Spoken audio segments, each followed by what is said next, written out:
Give all praise for making this possible. I'm going to give all praise, honor, and glories to Yahweh, Bahasham, Yahweh Shai, Bahasham, HaRuach. Double honors to the elders and apostles and bishops, a great millstone who still teach and rule well. Blessings and peace to all of you out there scattered amongst the four corners of the earth who have been given the spiritual call from Yahweh, Bahasham, Yahweh Shai. Yahweh is the name of the Heavenly Father. Yahweh Shai is the name of His only begotten Son. And this is just a quick video. I just watched it and I'm kind of fed up with this asshole. But remember, the race isn't given to the swift. This is going to be, we're in the end of the prophecies, a few more left, with the implementation of the MOTB, then the nuclear war kicks off where the beast shall hate the whore, which is NATO and the EU nations bombing Babylon the Great. And then Yahweh Shai's return, starting over there from the Valley of Jehoshaphat, working his way over to the western part of the world, which is here in Babylon, to gather his elect. This is just a quick hit, and this is in reference to Ezekiel 4 and 13. And the Lord Yahweh Ba'ashem Yahweh Shai said, "Even thus shall the children of Israel eat their bread defiled among the Gentiles, whither I will drive them." And this is a part of the curse that we are under right now, for being idolatrous, and going against the Heavenly Father and His law, statutes, and commandments. Okay, so we're living amongst these heathens, and they're doing all kind of madness and shit to the food and everything, and it's pretty wild. So bear with me. Let me just get this video here. This is gonna be fair use, under the Copyright Act of 1976. This is just for educational purposes only. It's just a quick little short just to see, one of the many things that's in the food here. And a lot of stuff is banned in other countries too. But here in Babylon, that shit's fine. This is a dried parasitic insect that you eat every day. Well, how is that possible? Fair use. Well, watch closely. If I crush a small pile of these insects, scoop them up, and pour them into a vial of warm water, the water turns a deep red. This is used as a red dye under the names cochineal extract, natural red 4, E120, and carmine color. Carmine color is listed in the ingredients of this candy. So this candy gets its color from crushed up parasitic insects. Guess which of these products have parasitic insects in them? Every goddamn one of them. And it's just a few things right there. It's only 5 things. That's crazy.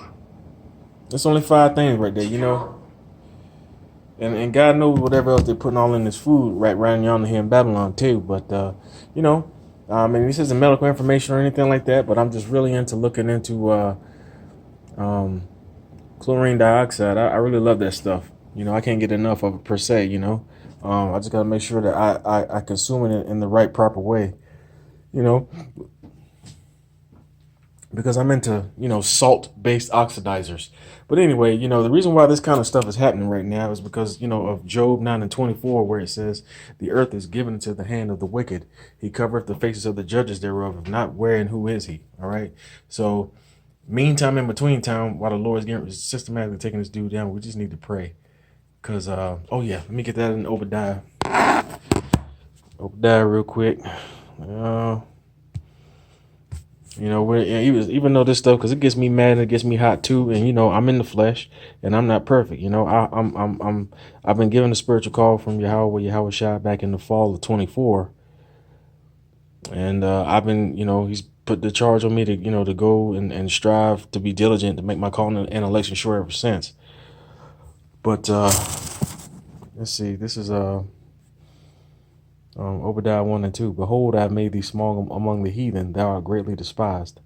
And that's also in verse 3, "The pride of thine heart hath deceived thee, thou that dwellest in the clefts of the rock, whose habitation is high, that saith in his heart, who shall bring me down to the ground? Though thou exalt thyself as the eagle, And you remember they just had the space moon, so-called moon mission this past weekend, you know, to detract and people's attention away from the Epstein miles. But you ever notice whenever they claim that they land on the mid-zone, they always say what? The eagle is landed. So back to Obadiah 1 verses 4. Though thou exalt thyself as the eagle, and though thou set thy nest among the stars, thence will I bring thee down, saith the Lord Yahweh, Bahashem Yahushai, Bahashem Harakakadash, which is the one who set Esau, the self-proclaimed white man, beginning with the banking families, up in power in the first place. And to prove that right here is going to be Daniel's 4:17. Daniel 4:17, this matter is by the decree of the watchers and the demand by the word of the holy ones, to the intent that the living may know that the Most High ruleth in the kingdom of men, and giveth it to whomsoever he will, and setteth up over it the basest of men. So that's why this dude is in power. If you ever had a, you know, just an inquisition in your mind about why is it that these people are ahead of us and ruling the world when they just physically and mentally don't surpass us. It's the opposite. We surpass them. Well, that's why we're being punished. So in knowing that, here's also another commandment from the Lord too. This is oh boy, Revelation 13:9 and 10. Put this on the screen so you can see it. Revelation 13:9 and 10. If any man have an ear, let him hear. He that leadeth into captivity shall go into captivity. He that killeth with the sword must be killed with the sword. Here is the patience and the faith of the saints. So that commandment right there is, he commands the hopeful elect, you know, which I hope I'm of that ilk, you know. I'm hoping that I've been called. I'm hoping that I'm of the chosen. He's saying here is the patience and the faith of the saints. So through faith and prayer and patience, which means to suffer, you have to wait for the Lord to take this man down. All right, so that was it on that. Real quick, as usual, this is the Lord's Prayer, which is a full spectrum prayer. This is found in Matthew chapter 6, verses 9 through 13. Remember, these symbols up here is how they were written in ancient Paleo Hebrew. The second column is how you say it in Hebrew, and the third column is what the second column means in English. And remember, we read from right to left. See how it's got the Lord's Prayer, you know, going from right to left. It's a full spectrum prayer. Just make sure that you face the east when you say it, okay? You know, I like to get down on my hands and knees and put my face to the earth and pray that way. So with that, I want to give all praise, honor, and glories to Yahweh, Bahashem Yahushai, Bahashem Harakakadash. I hope this was enlightening, inspiring, and edifying to those of you of the hopeful elect that find this video. Stay strong, stay prayed up, speaking for myself as well. Lord willing, you know,